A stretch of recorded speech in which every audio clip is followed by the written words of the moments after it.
चर्चा करेंगे। हमने अब तक जगत के बारे में, विश्व व्यवस्था के बारे में चर्चा की। आत्मा के संदर्भ में हमने चर्चा अभी तक नहीं की है। जैन दर्शन आत्मवादी दर्शन है। जहां आत्मा है वहां परमात्मा है, यह हम अभी जान चुके हैं। अब हम चर्चा करेंगे आत्मा परमात्मा कैसे बन सकती है। इसका महत्वपूर्ण आधार है सम्यक दर्शन, सम्यक ज्ञान, सम्यक चारित्र। अब प्रश्न उपस्थित होता है, इन तीनों को त्रिरत्न क्यों कहा गया है? हम लोक में देखते हैं रत्न को प्राप्त करना बहुत ही दुर्लभ होता है, लेकिन जब लोकोत्तर जगत में हम बात करते हैं तो लोकोत्तर जगत में तो रत्न की कोई बात ही नहीं है, लेकिन सम्यक दर्शन, सम्यक ज्ञान, सम्यक चारित्र, ये तीनों आंतरिक रत्न है और इनको प्राप्त करना अत्यंत दुर्लभ है। सूत्र कृतांक सूत्र में भगवान महावीर ने बहुत सुंदर कहा है, संबुज्ज किम न बुज्ज है, अर्थात तुम प्रतिबुद्ध क्यों नहीं हो रहे हो, सम्यक दर्शन को प्राप्त क्यों नहीं कर रहे हो। संबोहि खलुपेच्छ दुर्लहा, संबोधि प्राप्त करना अत्यंत दुर्लभ है, श्रद्धा को प्राप्त करना अत्यंत दुर्लभ है। भगवान महावीर ने कहा संसार में 4 चीजें दुर्लभ है। उत्तरायण सूत्र में बहुत सुंदर कहा है, चत्तारि परमंगानी दुर्लहानि ये जंतुनो मानुसत्तम सुई सद्दा संजमम्य वीर्यम। दुनिया में 4 चीजें दुर्लभ है। एक तो मनुष्य जीवन को प्राप्त करना दुर्लभ है, क्योंकि मनुष्य अनंत 84 लाख प्रकार की जीवा योनियों को पार करके, 9 प्रकार की घाटियों को पार करके फिर मनुष्य जीवन को प्राप्त करता है। 5 स्थावर काय, संगी, असंगी, द्विंद्रिय, त्रिंद्रिय, चतुरिंद्रिय आदि अनेक प्रकार की जीवा योनियों में अनंत बार जन्म मरण करने के पश्चात पंचेंद्रिय योनि में और मनुष्य पंचेंद्रिय बनता है। तो ये मनुष्य जीवन को बहुत दुर्लभ बताया गया है। और दूसरा दुर्लभ है श्रवण। मनुष्य जीवन प्राप्त हो गया, लेकिन अगर धर्म श्रवण का लाभ नहीं हुआ तो उसका कोई महत्व नहीं है मनुष्य जीवन का। तो धर्म श्रवण का प्राप्त होना भी दुर्लभ है। तीसरा है, धर्म श्रवण प्राप्त भी हो जाए, उस पर श्रद्धा का होना भी अति दुर्लभ है। श्रद्धा परम दुर्लहा, क्योंकि श्रद्धा का होना बहुत दुर्लभ है। भगवान महावीर ने कहा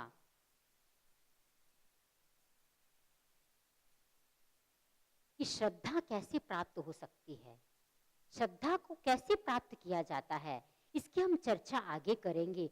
श्रद्धा को प्राप्त करना बहुत दुर्लभ है। बाय चांस अगर कर्मों के विशुद्धि से, आत्मा के शोधन से, कर्मों के विलय से अगर हमें श्रद्धा प्राप्त भी हो गई, फिर भी वीर्य का पराक्रम, चारित्र की दिशा में पराक्रम करना, पुरुषार्थ करना, वह और भी ज्यादा दुर्लभ है। इसलिए ये मनुष्य जीवन जो दुर्लभ हमें प्राप्त हुआ है, इस मनुष्य जीवन का अल्टीमेट लक्ष्य क्या होना चाहिए? मनुष्य एक चिंतनशील प्राणी है। वह हर कार्य उद्देश्य पूर्वक करता है, निरुद्देश्य कोई भी कार्य नहीं करता है। तो जीवन का लक्ष्य क्या होना चाहिए? हर व्यक्ति अपने जीवन में सफल होना चाहता है। तो सफल होने के लिए वह एक निर्धारित लक्ष्य का चुनाव करता है। बहुत सारे व्यक्ति इस अलौकिक लक्ष्य को प्राप्त करने के लिए कोई दैनिक, कोई साप्ताहिक, मासिक, वार्षिक, त्रैवार्षिक, 5 वर्षीय आदि प्रकार की योजनाएं बनाता है। लेकिन जीवन का अंतिम लक्ष्य क्या होना चाहिए? भगवान महावीर की दृष्टि से हर, और भारतीय दर्शन का, चारवाक दर्शन को छोड़कर अन्य जितने भी भारतीय दर्शन है, उन सब का दृष्टिकोण यही है कि जीवन का अंतिम लक्ष्य मोक्ष की प्राप्ति करना। एक मनुष्य योनि ऐसी योनि है जिसमें हम कर्म कर सकते हैं, सम्यक पुरुषार्थ कर सकते हैं, अपने स्वतंत्र चिंतन के द्वारा कोई भी क्रिया कर सकते हैं। तिर्यंच योनि में, पशु योनि में हम परवश है, नरक योनि में हम दुख से आक्रांत है, और देव योनि में हम सुख से वशीभूत रहते हैं। तो एक मनुष्य योनि ऐसी है जिसमें हम कर्म करके, पुरुषार्थ करके इस अनंत संसार भव भ्रमण को सीमित कर सकते हैं और सदपुरुषार्थ के द्वारा एक दिन संपूर्ण कर्मों का क्षय करके मोक्ष को भी प्राप्त कर सकते हैं।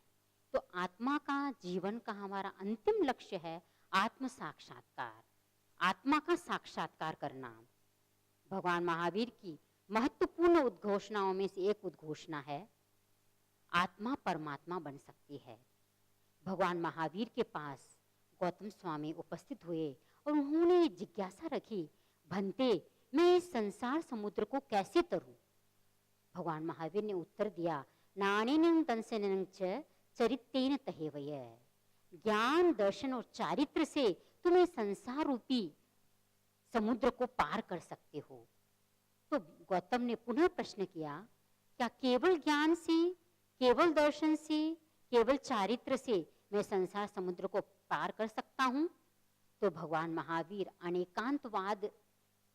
अनेकांतवाद की शैली से हर प्रश्न को समाहित करते थे। भगवान महावीर ने कहा, तीनों के समन्वित प्रयास से ही तुम इस संसार समुद्र को तर सकते हो।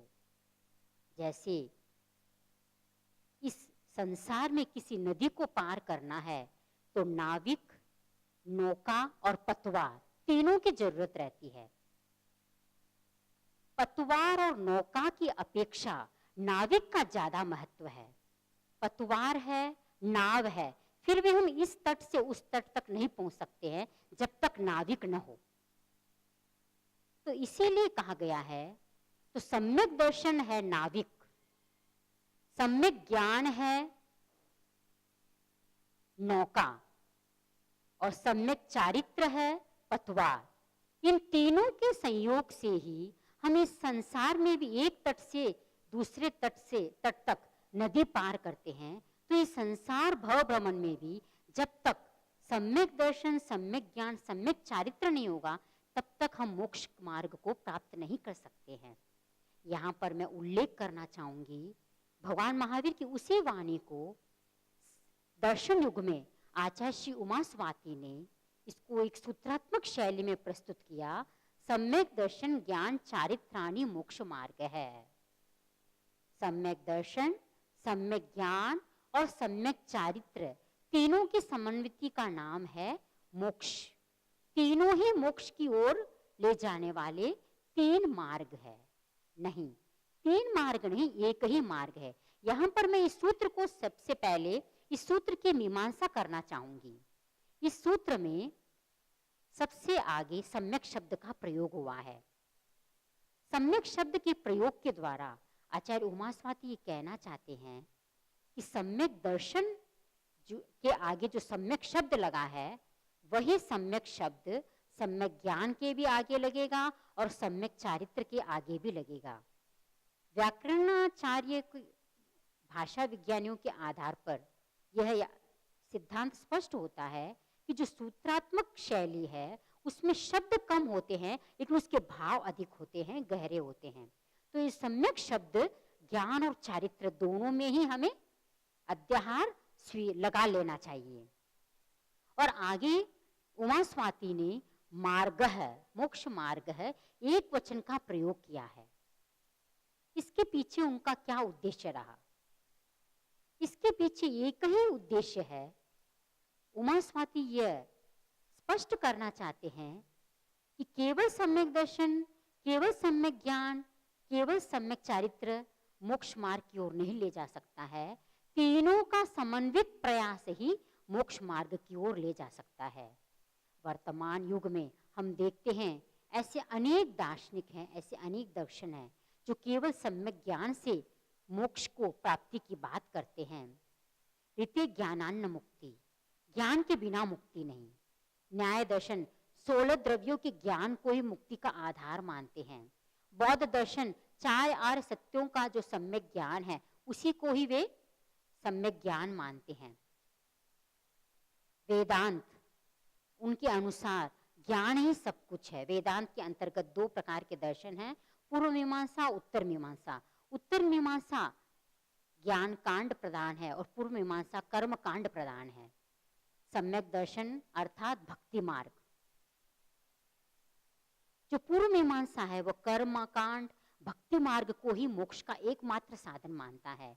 हम देखते हैं मीरा, कबीर, दादू आदि जो क्या थे, भक्ति मार्ग के द्वारा उन्होंने मोक्ष प्राप्ति की बात कही। और बहुत से ऐसे दर्शन भी है जो केवल चारित्र को ही मोक्ष का कारण मानते हैं।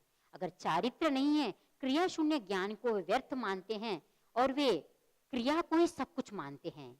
यहां पर मैं ये बात स्पष्ट करना चाहूंगी कि तीनों ही दृष्टिकोण एकांगी है। तीनों का समन्वित योग होने पर ही मोक्ष की प्राप्ति हो सकती है। जैसे किसी के भीतर ये श्रद्धा पुष्ट हो गई है, जब भी भोजन किया जाता है तो पेट भर जाता है, जब भी भूख भुगती है तो वह भोजन करता है। अगर वह यह केवल इस विश्वास के साथ भोजन नहीं करता है, केवल उसके भीतर विश्वास है भोजन करने से भूख मिटती है, क्या इस विश्वास से भूख मिट जाएगी? नहीं मिटेगी। बहुत से व्यक्ति ये कहते हैं केवल ज्ञान से हमें मोक्ष प्राप्त हो जाएगा। तो उनके लिए मैं कहना चाहूंगी कि कोई व्यक्ति यह जानता है, उसको यह ज्ञान है कि पानी पीने से प्यास बुझती है, केवल यह ज्ञान होने मात्र से बिना पानी पिए क्या उसकी प्यास बुझ सकती है? नहीं बुझ सकती है। इसी प्रकार केवल चारित्र का पालन करने से मोक्ष प्राप्त हो सकता है, यह जो मानते हैं उनके लिए मैं कहना चाहूंगी केवल चारित्र से भी मोक्ष की प्राप्ति नहीं हो सकती है। सांख्य दर्शन में प्रकृति पुरुष के लिए अंधा और पंगु दो शब्द का प्रयोग हुआ है। चारित्र अंधा है और ज्ञान पंगु है। अंधा और पंगु दो व्यक्ति जंगल में फंस गए और ऐसा संयोग हुआ उस जंगल में अचानक आग लग गई। जैसे ही आग लगी तो जो पंगु था उसने कहा अंधे से कि देखो जंगल में आग लग गई है, अब हम क्या करें? तो अंधे ने कहा तुम तो चल नहीं सकते हो, मैं तो जल जाऊंगा, मैं तो तुम यहीं बैठे रहो, मैं तो जा रहा हूं। यह कहकर वह भागता रहा और वह अंधा था, उसे मालूम नहीं था कि किस दिशा से आग आ रही है और वह आग की लपटों में गया और वह जलकर भस्म हो गया। और लूला चल नहीं सकता था, वह केवल देख रहा था कि आग उसके समक्ष आ रही है, लेकिन वह चलने में असमर्थ था। इस कारण से आग बढ़ते बढ़ते उसके पास पहुंची और वह भी आग की चपेट में आ गया और दोनों उस आग में जलकर मर गए। कहने का तात्पर्य क्या है? ज्ञान शून्य क्रिया और क्रिया शून्य ज्ञान के कारण दोनों का ही अहित हुआ। दोनों ही एकांगी दृष्टिकोण है, दोनों ही किसी गंतव्य तक नहीं पहुंचे। इसके विपरीत अगर दोनों ने समझौता कर लिया होता कि चलो आग लग गई है, तो अंधे ने कहा तुम आके मेरे कंधे पर बैठ जाओ और तुम मुझे रास्ता दिखाओ। जो लंगड़ा था वह रास्ता दिखाता चला गया और जो अंधा था वह चलता गया। अंधा रास्ता दिखाता गया और वह पंगु रास्ता दिखाता गया और वह अंधा चलता गया। इस प्रकार दोनों ने उस जंगल को पार कर लिया और दोनों सुरक्षित पहुंच गए। तो क्रिया शून्य ज्ञान और ज्ञान शून्य क्रिया दोनों एकांगी है। दोनों के समन्वित प्रयास से हम गंतव्य तक पहुंच सकते हैं। मैं कहना यही चाहती हूं कि केवल एकांगी दृष्टिकोण से, केवल कर्म योग से, केवल ज्ञान योग से, केवल भक्ति योग से, भक्ति मार्ग से हम मोक्ष को प्राप्त नहीं कर सकते हैं। जैन दार्शनिकों का यह चिंतन है, तीनों का समन्वित रूप ही मोक्ष का आधार है। इस दृश्य में आप देख रहे हैं कि सम्यक दर्शन को मोक्ष का मूल आधार माना गया है। अध्यात्म विकास का आध्यात्मिक जगत में प्रवेश करने का प्रथम द्वार है सम्यक दर्शन, जिसको इंग्लिश में कहा जाता है राइट फेथ। अगर राइट फेथ नहीं है तो राइट नॉलेज भी नहीं होगा, और राइट नॉलेज नहीं है तो राइट कंडक्ट भी नहीं होगा। यहाँ पर आचार्य उमा स्वामी ये स्पष्ट करना चाहते हैं कि जो सम्यक दर्शन है वह कारण है, और सम्यक ज्ञान और सम्यक चारित्र उसके कार्य है। अर्थात सम्यक दर्शन जीवन में महत्वपूर्ण है। कहा जाता है कि जो व्यक्ति जीवन में एक बार सम्यक दर्शन का स्पर्श कर लेता है वह इस अनंत संसार भ्रमण में अवश्य ही मोक्ष को प्राप्त होगा। अब सम्यक दर्शन को समझने के लिए उसकी परिभाषा को समझना पड़ेगा कि सम्यक दर्शन किसे कहते हैं। तत्वार्थ सूत्र के अनुसार यथार्थ तत्व श्रद्धानम सम्यक दर्शनम, तत्वों के प्रति यथार्थ श्रद्धा करना सम्यक दर्शन है। और जैन सिद्धांत दीपिका के अनुसार यथार्थ दृष्टि ही सम्यक दर्शनम, यथार्थ दृष्टि को सम्यक दर्शन कहा जाता है।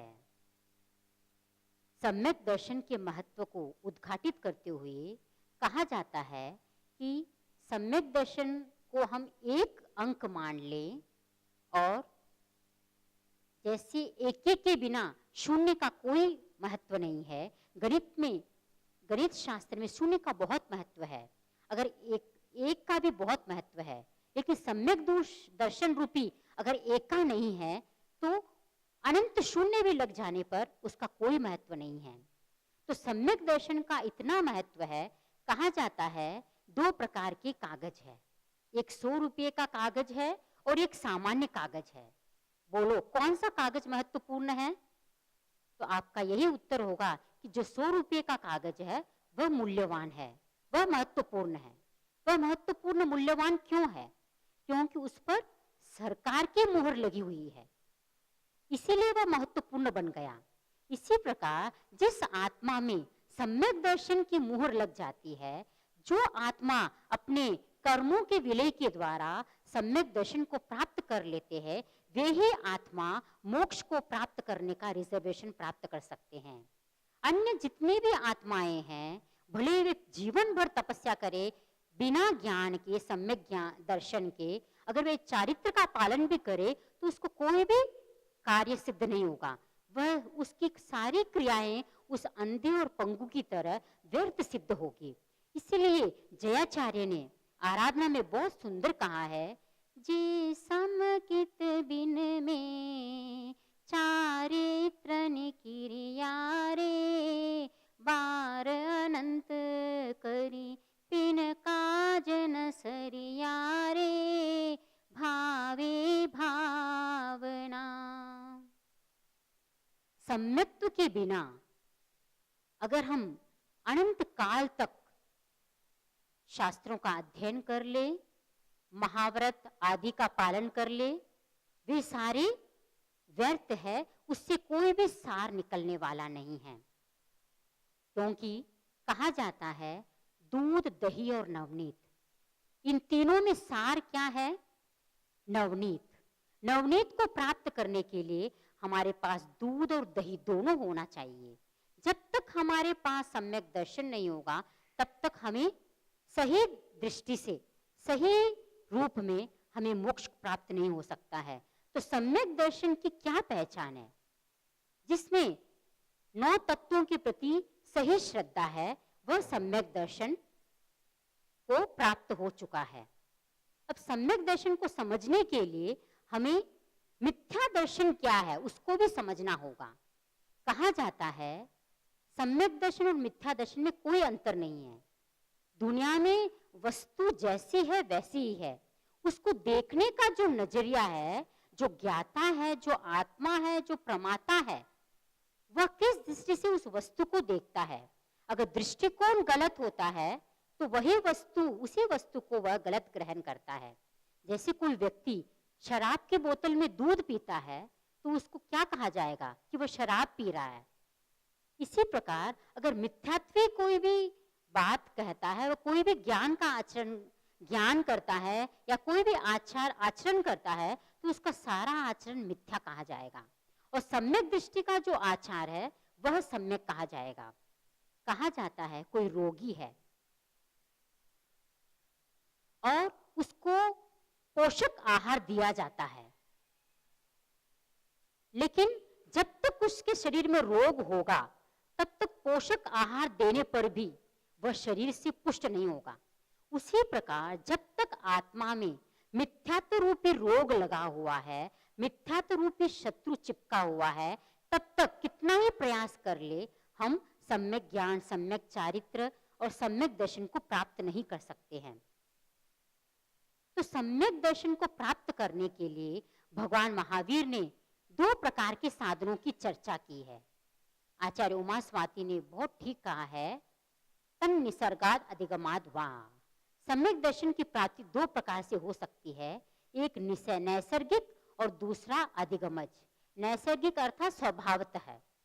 स्वभावतः का अर्थ है जब जीव अनंत संसार भव भ्रमण के दौरान उसके कर्मों की स्थिति एक कोड़ा कोड़ी सागरोपम की सीमा में आ जाती है और उस समय दर्शन मोहनी की जो 3 प्रकृतियां हैं, दर्शन मोहनीय, सम्यक्त मोहनीय, मिथ्यात्व मोहनीय, मिश्र मोहनीय, और 4 अनंतानुबंधी कषाय क्रोध, मान, माया, लोभ, इन 7 कर्म प्रकृतियों का क्षय और क्षयोपशम होने पर आत्मा में जो एक अपूर्व आनंद का अनुभव होता है, एक अपूर्व अनुभूति होती है, एक अपूर्व प्रकाश प्राप्त होता है, उसका नाम है सम्यक दर्शन। यह हर आत्मा को प्राप्त कर सकती है। ये जो सिद्धांत है यह जैनों का एक सार्वभौमिक सिद्धांत है। भगवान महावीर ने यह स्पष्ट किया है कि केवल जैन धर्म के साधु साध्वी ही मुक्त नहीं हो सकते हैं। किसी भी संप्रदाय में, किसी भी वेश में कोई भी जीव अगर इन 7 कर्म प्रकृतियों का कर्म विलय कर लेता है, आत्मा का शोधन कर लेता है, तो वह मुक्त हो सकता है, सम्यक दर्शन को प्राप्त कर सकता है, उसका अधिकारी बन सकता है। इसीलिए भगवान आचार्य हेमचंद्र ने बहुत सुंदर कहा है, महादेवाष्टक स्तोत्र में बहुत सुंदर कहा है, भव बीजांकुर जन्नाद्या रागाद्या शय मुपागता यस्य ब्रह्मा वा विष्णुर्वा हरो जिनो वा नमस्तस्मै। भव बीज का जो मूज अंकुर है, भव बीज का जो मूल आधार है वह राग द्वेष। जिसने राग द्वेष को क्षय कर लिया है, अगर वह ब्रह्मा हो, विष्णु हो, महेश हो, कोई भी हो, वह पूज्य है। इसी प्रकार जिसने 7 कर्म प्रकृतियों का क्षय कर लिया है वह सम्यक को प्राप्त कर सकता है। सम्यक दृष्टिकोण वह प्रकाश है जिस प्रकाश में व्यक्ति को सर्वप्रथम जीवन में यह स्पष्ट अनुभव होता है कि हे क्या है, उपाधि क्या है, ये क्या है। और सम्यक्त्व के प्रकाश में, सम्यक दर्शन के प्रकाश में उसको स्पष्ट ज्ञान हो जाता है, आत्मा भिन्न है, शरीर भिन्न है। और स्पष्ट भेद विज्ञान होने के पश्चात उसके भीतर परिज्ञा जाग जाती है कि जो करणीय है वह मुझे करना है, जो अकरणीय मुझे वह छोड़ना है। सम्यक दर्शन की प्राप्ति के पश्चात व्यक्ति को सही गलत का स्पष्ट बोध हो जाता है। यह तो है नैसर्गिक सम्यक दर्शन। और दूसरा है अधिगमित सम्यक दर्शन। अधिगमित सम्यक दर्शन वह सम्यक दर्शन है जिसे हम श्रवण, मनन, निधिध्यासन और किसी जो सम्यक्त्वी है, जो चतुर्दश पूर्वधर है, केवल ज्ञानी है, जिन्होंने सत्य को प्राप्त कर लिया है, जिन्होंने सर्वज्ञता को प्राप्त कर लिया है, उनके उपदेश को सुनकर किसी बाह्य निमित्त के आधार पर, अगर निमित्त के साथ साथ अपने भीतर का जो उपादान कारण है, 7 कर्म प्रकृतियों का क्षय क्षयोपशम होने पर जो सम्यक दर्शन प्राप्त होता है उसे कहते हैं अधिगम सम्यक दर्शन। इसीलिए कहा गया है सम्यक दर्शन जैन दर्शन का आधार है, जैन आचार मीमांसा का आधार है और भेद विज्ञानी सम्यक दर्शन का प्राण तत्व है। अब सम्यक दर्शन जो पुरुषार्थ के द्वारा, प्रयत्न के द्वारा प्राप्त होता है, किन किन प्रयत्नों के द्वारा, किन किन साधनों के द्वारा हमें सम्यक दर्शन की प्राप्ति हो सकती है। भगवान महावीर ने 5 प्रकार के साधन बतलाए हैं जिसके द्वारा व्यक्ति पुरुषार्थ के द्वारा वह इन साधनों के माध्यम से, बाह्य निमित्तों के माध्यम से वह सम्यक्त्व को प्राप्त कर सकता है। अपूर्व जो प्रकाश है, जो मूल वास्तविक आत्मा का स्वरूप का एक झलक है, उसकी प्राप्ति कर सकता है। पहला है जाति स्मरण। पूर्व जन्म का स्मरण। जब हम आगमों को पढ़ते हैं तो आगमों में ऐसे अनेक प्रसंग आते हैं जहां पर जाति स्मरण के आधार पर व्यक्ति सम्यक दृष्टि बन जाता है। इसका स्पष्ट उदाहरण हमें मिलता है ज्ञाता धर्म कथा सूत्र में, जहां पर मुनि मेघ अपने संयम से विचलित हो जाते हैं। उस समय भगवान महावीर उसे अपने पूर्व भव का अनुभव करवाते हैं, जाति स्मरण करवाते हैं। जैसे जाति स्मरण करवाते हैं वह पुनः अपने संयम में स्थिर हो जाता है। उसे उसका सम्यक दर्शन पुनः वह सम्यक दर्शन में स्थापित हो जाता है। और दूसरा साधन है वेदनानुभव। तीव्र दुख और वेदना उत्पन्न होती है, वह भी एक सम्यक दर्शन का निमित्त बनती है। व्यक्ति जब अत्यधिक पीड़ा में होता है, दुख में होता है, तो जब उसे कोई भी शरण नहीं दिखाई देता है तब वह धर्म की शरण लेता है और उस समय आत्मा की एक पवित्र भावधारा बनती है। वह अध्यात्म की दिशा में आगे बढ़ता है, अध्यात्म में समाधान खोजने की प्रयास करता है। उस समय पूर्व संचित कर्मों के क्षय से और कर्मों की विलय से आत्मा की शुद्धि प्राप्त होती है। उस समय उस तीव्र वेदनानुभव में भी उसे सम्यक दर्शन की प्राप्ति हो जाती है। इसका उदाहरण हम देखते हैं नमी राजर्षि का। नमी राजर्षि को एक रात्रि में अत्यंत आंखों में सघन वेदना होती है और उसकी वेदना को कोई भी समझ नहीं पाता है और कोई उसका समाधान नहीं कर पाते हैं। अनेक प्रकार के वैद्य आते हैं, पूरा परिवार इकट्ठा हो जाता है, लेकिन कोई भी उसकी जो आंखों की अनंत वेदना है उसको समाहित नहीं करने में सक्षम नहीं होते हैं। अंत में वह सोने से पूर्व एक संकल्प कर लेता है, अगर मेरे ये आंख की वेदना चली जाए तो मैं दूसरे ही दिन संयम को स्वीकार कर लूंगा। जैसे उन्होंने ये संकल्प स्वीकार किया, उनको सम्यक दर्शन की प्राप्ति हो गई। इसी प्रकार धर्म श्रवण, निगृंत मुनियों के धर्म श्रवण, सत शास्त्रों का श्रवण से भी हमें सम्यक दर्शन की प्राप्ति होती है। 32 आगम या 45 आगम या दिगंबर साहित्य में जो मान्य षटखंडागम आदि जितने भी आगम हैं, उनके अनुसार धर्म श्रवण के माध्यम से भी अनेक व्यक्ति इस संसार में सम्यक दर्शन को प्राप्त हुए हैं। जिन बिंब दर्शन और जिन महिमा दर्शन आदि के द्वारा भी वीतराग मुनियों को देखकर भी बहुत से व्यक्तियों में वैराग्य की उत्पत्ति हो जाती है और सम्यक दर्शन की प्राप्ति हो जाती है। ये सारे सम्यक दर्शन के बाह्य हेतु है। अंतरंग हेतु तो जो आपसे मैं चर्चा कर चुकी हूँ, दर्शन मोहनीय त्रिक, सम्यक्त मोहनीय, मिथ्यात्व मोहनीय, मिश्र मोहनीय और अनंतानुबंधी क्रोध, मान, माया, लोभ, इनका क्षय क्षयोपशम होने पर जो अनंत भव से संचित मोहनीय कर्म की जो ग्रंथियां है, जब उसका भेद होता है उस समय व्यक्ति को सम्यक दर्शन की प्राप्ति होती है। अब सम्यक प्राप्त होने के पश्चात अमुक व्यक्ति सम्यक दृष्टि वाला है या नहीं, यह हम कैसे जानें? तो कुछ लक्षण बताए गए हैं। उस लक्षण के आधार पर हम यह जान सकते हैं कि कौन सम्यक्त्वी है, कौन मिथ्यात्वी है।